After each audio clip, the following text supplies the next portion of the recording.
The condo board increased my monthly fees because I had too many cars, without realizing that I practically owned the entire neighborhood. For years, I lived under the strict rules of the community board, but now they had crossed the line by trying to charge me extra for parking my own vehicles in my driveway. What they didn't know was that, behind the scenes, I had been strategically buying up properties in the neighborhood for years. And now, it was time to show Daniela, our power-hungry president, who really owned this place. But would she accept defeat with dignity once I revealed my trump card? Welcome to my channel. Subscribe if you want more stories about condo boards and power-hungry figures. I never wanted trouble with the property management. Really, I didn't. But when I saw that bright orange notice stuck to my front door last Tuesday morning, I knew they were picking a fight. My hands clenched around the paper as I read it. Immediate increase in condo fees, $500 per month. Violation. Excessive vehicles on the property, 3 cars. That was it. My work truck, which I need for my construction business, my wife's SUV for her hospital shifts, and a used car we bought last month for our son's 16th birthday. 3 perfectly normal vehicles parked in our own driveway. I looked out the kitchen window and saw Daniela Martins, the condo board president, making her usual morning inspection, clipboard in hand and tape measure at the ready. As soon as she reached my house, she pulled out her phone and started taking pictures again. The 3rd time this week. Honey, she's outside again. My wife, Juliana, called from the living room. Maybe we should just park our son's car in the garage. No, I said firmly, pouring my coffee. We're not going to act like we're doing something wrong. Our garage was already filled with Juliana's medical supplies and my work tools, which we had thoroughly explained at the last condo board meeting. That meeting, I couldn't forget the smug little smile Daniela gave me when I tried to explain our situation. Rules are rules, Mr. Morera, she said, barely looking up from her phone. If you can't afford proper storage space, perhaps this neighborhood isn't the right fit for your family. What Daniela didn't know, what nobody knew, was that over the past 5 years, I had quietly been buying up properties in this condo development through my real estate investment company. Whenever a house went up for sale, I used different LLCs to purchase it.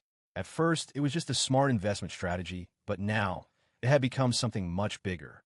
I walked to the mailbox, deliberately taking my time. Daniela pretended to inspect Mrs. Selena's flower beds while stealing glances at me from the corner of her eye.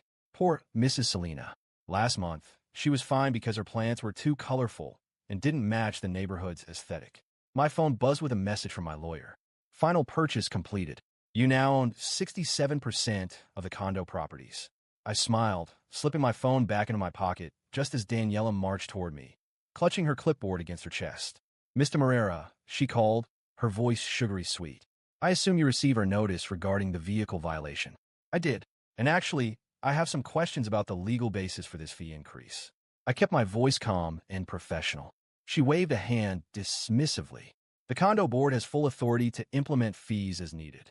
Perhaps if you attended more meetings, you'd have a better understanding of how things work. Her smile didn't reach her eyes. What she didn't know was that I had been attending every single meeting for the past 5 years.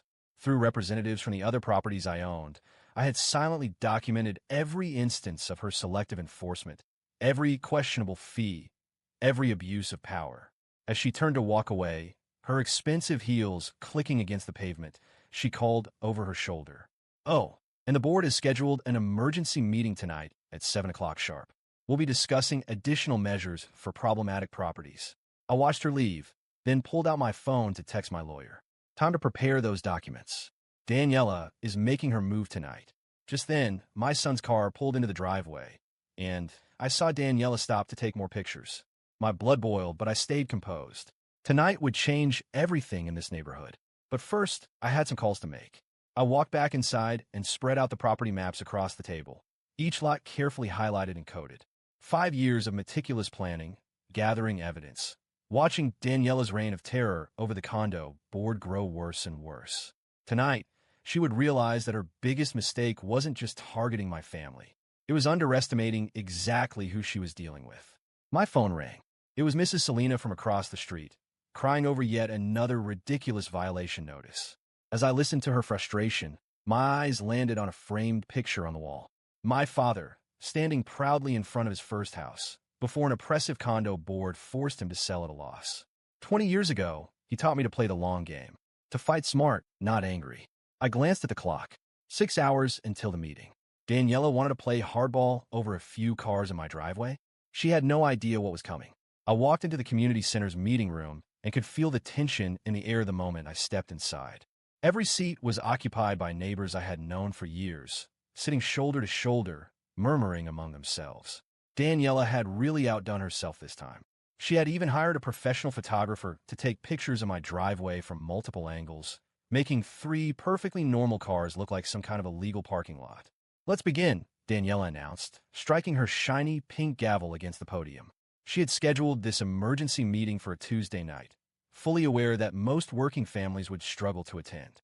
But I made sure I was there, sitting calmly in the back row, watching her put on her usual performance. As you can see in these professional photographs, she began clicking through her PowerPoint presentation. "Mr. Morera's property has turned into a used car lot." Gasps came from her most loyal supporters in the front row, the same people whose Christmas decorations stayed up until March without ever receiving a fine. I glanced around the room, noticing Mrs. Selena, my elderly neighbor, rolling her eyes. Last month, she had been fined because her grandson's car was parked in her driveway while he helped her fix the roof.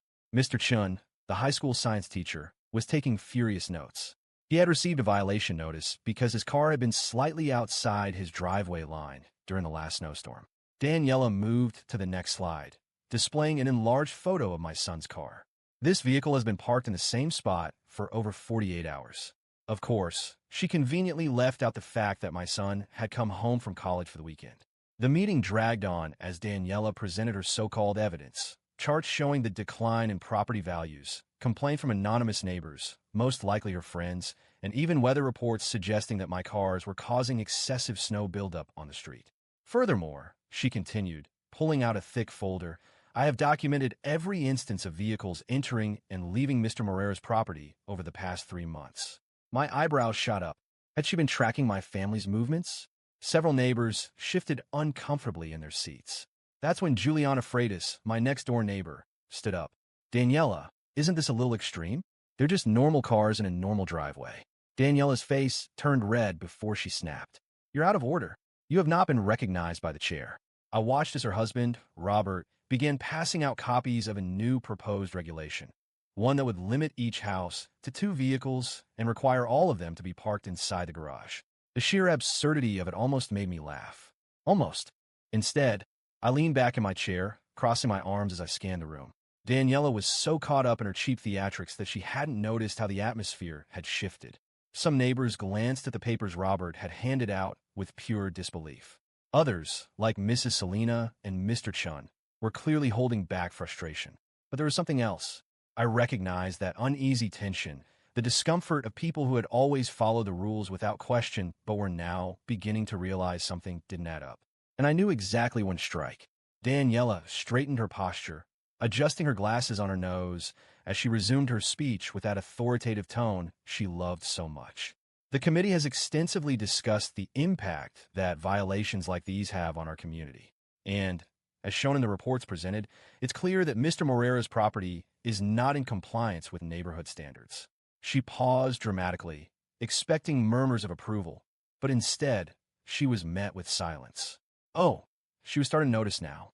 "That's why, starting next week, all homes will be required to comply with the new parking regulations. Any violation will result in an immediate $500 fine, and repeat offenses may lead to more severe consequences." She struck her gavel against the podium like a judge delivering an unchallengeable sentence. That was when I decided to speak up. "And what legal basis do you have for this?" The silence in the room deepened. Daniela blinked, clearly caught off guard that I had finally spoken. "The community board has the authority to—" "That's not what I asked." I interrupted, keeping my voice calm but firm. "I asked about the legal basis. Because, as far as I know, there's nothing in the condo regulations that limits the number of vehicles per house." Daniela pressed her lips together. "The board has the right to modify the rules to maintain the neighborhood's value and harmony. But you can't just create new rules without the homeowner's approval," I shot back. "Any changes to the bylaws need to be voted on and officially recorded. Anything else is just abuse of power." Her face reddened. "The changes were approved by the executive committee." "And who's on that committee?" I asked, feigning curiosity. She hesitated. Everyone knew the answer, but now, with all eyes on her, it suddenly felt less legitimate. The executive committee was made up of Daniela, Robert, and two of her close friends, people who had never been democratically elected but had kept themselves in power because no one had the time or patience to contest it. Mr. Chun, who had remained silent until now, raised his hand. He's right. Changes like this have to be voted on.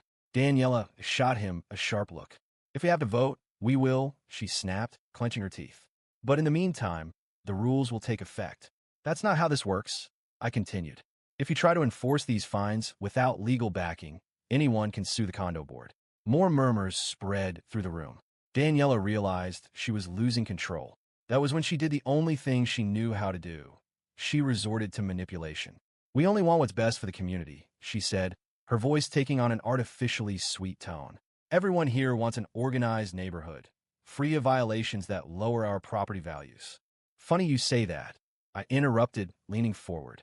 Because as far as I know, your friend Carolina has 5 cars parked in her driveway, and she's never been fined. Daniela paled. Mrs. Selena crossed her arms. Now that he mentions it, I've never seen anyone give Monica trouble, and she has that huge trailer blocking the sidewalk. More voices started rising, bringing up cases of neighbors who had received absurd fines while Daniela's allies got away with everything. She swallowed hard, trying to regain her composure. But it was too late. The seed of doubt had been planted. I knew Daniela was controlling, but she had underestimated something important. People will tolerate power abuse only up to a certain point. Once they realize they're being played for fools, resentment spreads quickly. And I was going to make sure she felt every second of it. This meeting was a waste of time, a man near the door muttered. He stood up, crumpling the paper Robert had handed him, and walked out. Others started following suit. Daniela looked around, nervous, watching her authority crumble before her eyes. The meeting isn't over, she said, her voice coming out shriller than she intended. Oh, but it is, I replied, standing up. And now, if you'll excuse me, I have a lawyer to call. I walked out, feeling her gaze burning into my back. But this was just the beginning. Daniela had spent years using her position to punish people she didn't like, making up rules, abusing power with no one to challenge her. But now, she had messed with the wrong person. Because, in the end, this wasn't just about a few cars. It was about who really controlled this neighborhood. And soon, she would realize it wasn't her anymore. I spent the entire night reviewing documents, preparing every detail for what was coming next. Daniela wanted to play this game? Then I was going to make sure she lost in the most crushing way possible. The next morning, I went straight to my lawyer's office. He already knew exactly what I wanted. With a folder full of official documents and property deeds, I sat across from him and let a small smile escape. It's time to change the rules of the game. That afternoon, while Daniela was still trying to repair her image after the disaster of the last meeting, I reached out to the other homeowners in the neighborhood. The way the condo board had been abusing its power bothered a lot of people, but no one ever knew how to fight back. I did. I drafted a formal notice calling for an emergency homeowners association meeting. According to the community's bylaws, any property owner could request a vote, as long as they gathered enough signatures to justify the need for a collective decision. And after the embarrassing spectacle of the previous night, gaining support was easier than I had imagined. By the end of the day, my proposal had been signed by more than half of the neighbors. Daniela had no choice but to comply. The meeting was scheduled for Thursday night, and I made sure everyone knew exactly what was at stake. That evening, I arrived at the community center before anyone else, carrying a stack of documents. I knew Daniela well enough to expect that she would try anything to stop me, so every detail had to be legally airtight. The neighbors started arriving gradually, many bringing copies of the notice I had distributed explaining the purpose of the meeting, an official vote to determine new rules for the neighborhood and to replace the condo board. At exactly 7 p.m., Daniela entered, and when she saw the size of the crowd, her face lost a bit of color. She walked up to the podium and tried to maintain her composure. "Good evening, everyone," she began, forcing a smile. "It seems Mr. Moreira has decided to call this meeting, so let's get straight to the point." "Yes, let's," I responded, standing up and walking to the center of the room. As you all know, the board recently tried to impose new rules without consulting the homeowners. Not only does this go against the principles of the community bylaws, but it also directly affects every one of us. Daniela crossed her arms. "Changes are necessary to maintain order in the neighborhood." "Order?" I raised an eyebrow. "Or your absolute control over everything." She remained silent. I continued. "That's why I propose an official vote, so that all property owners can decide whether these changes should be implemented." Murmurs began spreading through the room. And while we're at it, I also propose a second vote. The removal of the entire condo board. Daniela pressed her lips together. This is ridiculous. The rules exist to protect the value of our neighborhood. Then why are only certain people punished while your friends do whatever they want? I could see doubt growing on the faces of the neighbors. Then I played my final card. As you all know, each property has the right to one vote in community decisions. That means if you own one house, you have one vote.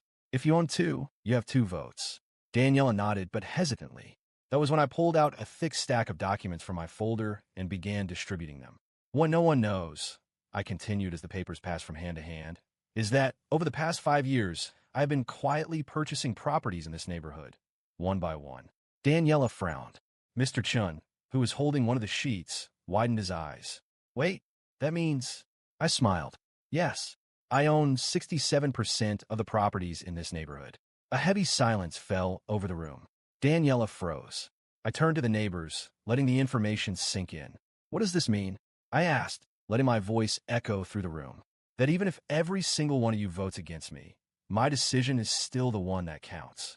I looked at Daniela and saw, for the first time, pure panic in her eyes. You can't. This is a setup, she exclaimed. No, Daniela. This is strategy. I turned back to the crowd. But I don't want to make decisions alone. I want this to be democratic. So let's vote. I took out 2 large sheets of paper and pinned them to the notice board. One read, revoke the new parking rules. Keep the rules imposed by the current administration. The other, replace the condo board. Keep Daniela and her council in power. I placed a ballot box on the table and crossed my arms. Each property owner gets one vote. I have 67 votes. Daniela tried to say something, but no sound came out. Mrs. Selena was the first to walk up to the table and place her vote in the box. One by one, the neighbors followed. Daniela watched, her eyes scanning the room as if looking for support. But no one was on her side. When everyone was finished, I picked up the ballot box and calmly began counting. In the end, it was almost unanimous. Daniela was officially out. The neighborhood not only rejected the new rules, but also voted to remove her immediately. She stood frozen, as if her brain couldn't process what had just happened. This can't be right, she murmured. Then she looked at me, her face filled with rage. You set me up. I just play by the rules, I replied, not bothering to hide my smile. She wanted to use the system to control others, but she forgot that sometimes the system can be used against her. And now, Daniela was nothing more than an angry ex-president who had lost everything. I held her gaze one last time before turning to the neighbors. From now on, this community will be managed fairly. Daniela stormed out, defeated, and I finally took a deep breath. The war was won, but there was still one last thing I needed to take care of. Daniela didn't know it yet, but I had a final gift for her. Something that would make sure she never tried anything against me again. But that would come on my next move. The meeting was over, but I knew that real change was just beginning. Daniela was gone, but her trail of favoritism, injustice, and abuse of power still lingered in the neighborhood. As soon as she stormed out of the community center, the room remained tense for a few seconds. Then, as if a dam had broken, the neighbors began murmuring among themselves. Some looked relieved, others were shocked at how the night had unfolded, and many were still processing the revelation that I owned the majority of the properties in the neighborhood. Slowly, I could feel their perception of me shifting. For years, Daniela had painted me as a problem, a troublemaker. But now the truth was out, and I was the only one who could ensure that no one else would ever suffer the abuses she had inflicted. I walked to the center of the room and tapped the table lightly, calling for attention. Change has begun, but we need to make sure this neighborhood is never again controlled by someone who uses power for personal gain. The neighbors nodded. That's why I propose that we appoint a new community board immediately. Someone who won't see this position as an opportunity for revenge or privilege, but as a service to the community. The neighbors murmured in agreement, and soon, names started being suggested. After some discussion and debate, we reached a decision. Sarah Jenkins, my neighbor, was elected as the new community board president. Unlike Daniela, she was known for her honesty and sense of fairness. She had also been one of the first to speak out against Daniela's abuses in the last meeting. Other members were also selected, people who were respected in the neighborhood and fed up with the way things have been run. With the new administration in place, I took my position as one of the primary decision-makers in the community. My majority ownership of the properties wasn't just a title. It was a responsibility. Now, it was time to restore order.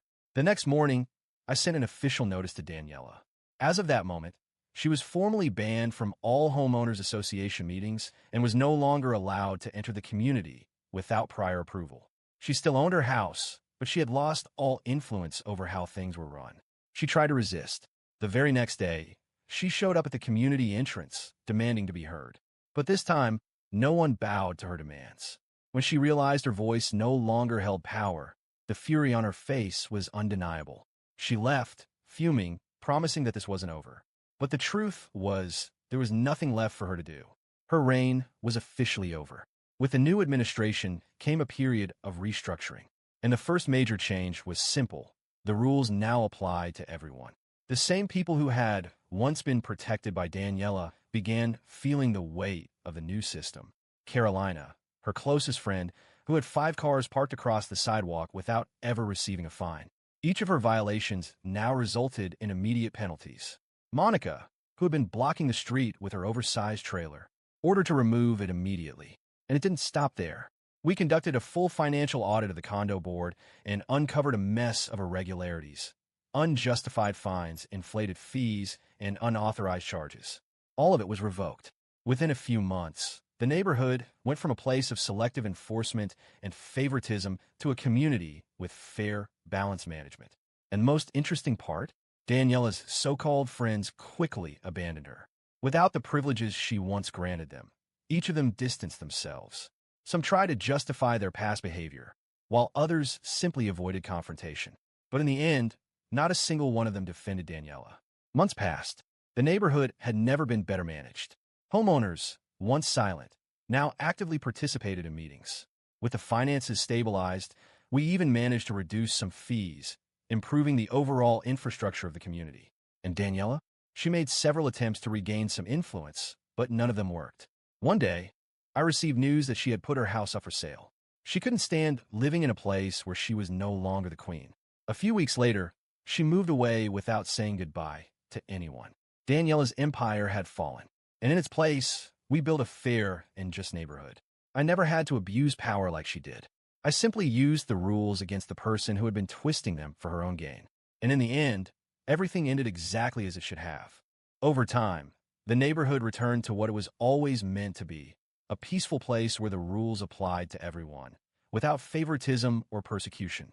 Daniela's legacy was erased, and her name became nothing more than an unpleasant memory among the older residents. But this story wouldn't end without every piece finding its rightful place. Daniela disappeared from the neighborhood soon after selling her house. She tried to rebuild her life in another community, but it wasn't long before her reputation caught up with her. No homeowners association wanted someone with her history of abusive power.